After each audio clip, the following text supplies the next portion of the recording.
Halo, assalamualaikum warahmatullahi wabarakatuh. Kembali lagi dengan One House Channel, channel yang membahas tentang seputar hobi, mancing, dan berkebun. Jadi di video ini saya mau membahas tentang manfaat ekoenzim pada tanaman. Mungkin di antara kalian ada yang belum mengenal apa itu ekoenzim. Ekoenzim adalah hasil fermentasi limbah dapur organik seperti ampas buah dan sayuran yang telah disimpan selama kurang lebih 3 bulan dengan campuran air dan gula sebagai makanan mikroorganisme yang ada di dalamnya dengan warna coklat gelap dan memiliki aroma fermentasi asam manis yang kuat. Ekoenzim sendiri merupakan sesuatu yang sangat luar biasa yang bisa digunakan sebagai bahan dasar pembuatan deterjen, hand sanitizer, cairan pel lantai, pembersih air, dan masih banyak lagi kegunaan atau manfaat dari ekoenzim ini. Namun kali ini saya akan membahas ekoenzim sebagai pupuk organik pada tanaman sekaligus sebagai pestisida alami. Manfaatnya pada dunia tanaman bisa digunakan sebagai campuran untuk pembuatan pupuk yang ditujukan pada tanaman buah yang sebelumnya sulit berbuah menjadi cepat berbuah dan genjah. Oke, agar durasi tidak terlalu panjang, kita langsung saja ke cara pembuatannya. Perlu diingat, untuk proses pembuatannya kita menggunakan rumus 1-3-10. 1 bagian molase atau tetes tebu atau gula merah yang sudah dicairkan ataupun gula pasir juga boleh. Lalu 3 bagian sampah organik, bisa menggunakan limbah sisa dapur, kulit buah ataupun daging buahnya. Kemudian yang terakhir 10 bagian air cucian beras atau air hujan atau air AC atau air sumur. Jadi gunakan saja apa yang ada, mana yang bisa mudah didapat, gunakan itu. Jika menggunakan perbandingan maka kurang lebih seperti ini: 100 gram molase ditambah 300 gram sampah organik dan ditambah 1 liter air. Dan ini hanya sekedar saran saja karena proses pembuatan ekoenzim itu membutuhkan waktu yang lumayan lama.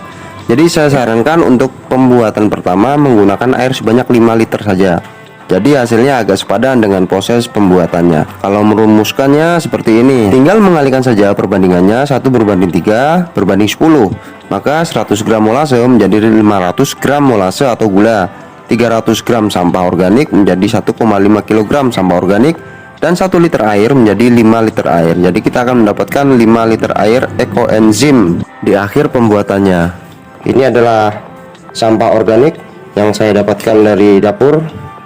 Sampah organik yang saya gunakan adalah kulit jeruk, kemudian pepaya yang sudah tidak dimakan lagi atau sisa dari pepaya yang matang saya kumpulkan menjadi satu. Lalu di dalamnya juga ada durian. Di sini sedang musim durian jadi mudah mendapatkannya. Sisa-sisa durian yang busuk juga bisa digunakan. Kemudian kulit pisang yang sudah matang. Kulit pisang yang sudah matang itu banyak sekali kandungan kaliumnya, jadi sangat cocok untuk digunakan sebagai pupuk generatif. Kemudian saya menggunakan air hujan. Di sini kebetulan sedang musim hujan, jadi mudah mendapatkannya air hujan sebanyak 5 liter. Lalu kemudian lagi untuk makanan dari mikroorganismenya saya menggunakan gula putih.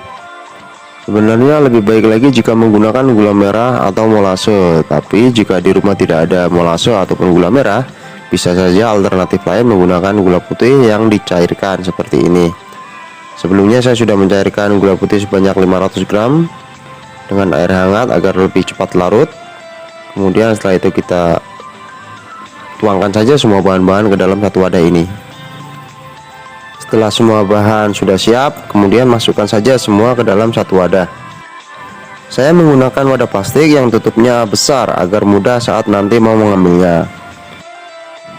Sebenarnya makin banyak campuran dari bahan organiknya semakin bagus, karena tiap-tiap bahan akan mengeluarkan enzim-enzim tertentu yang membuat kualitas ekoenzim jadi lebih baik lagi.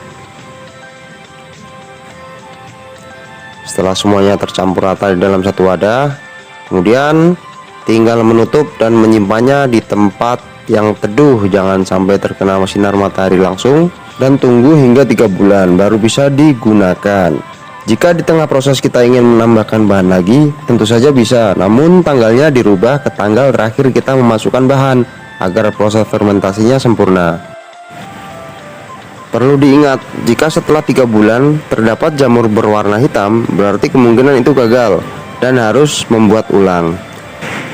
Jangan lupa untuk memberikan tanggal agar tidak lupa nanti. Setelah selang 3 bulan kemudian berhasil, Saring dengan kain atau alat penyaring. Sisa ampas dari ekoenzim tadi bisa dijadikan kompos pada tanaman atau bisa dijadikan starter pada proses pembuatan ekoenzim berikutnya. Kemudian untuk dosis pemupukan, gunakanlah 30 ml ekoenzim ditambah dengan 2 liter air dan disemprotkan ke tanaman seminggu sekali.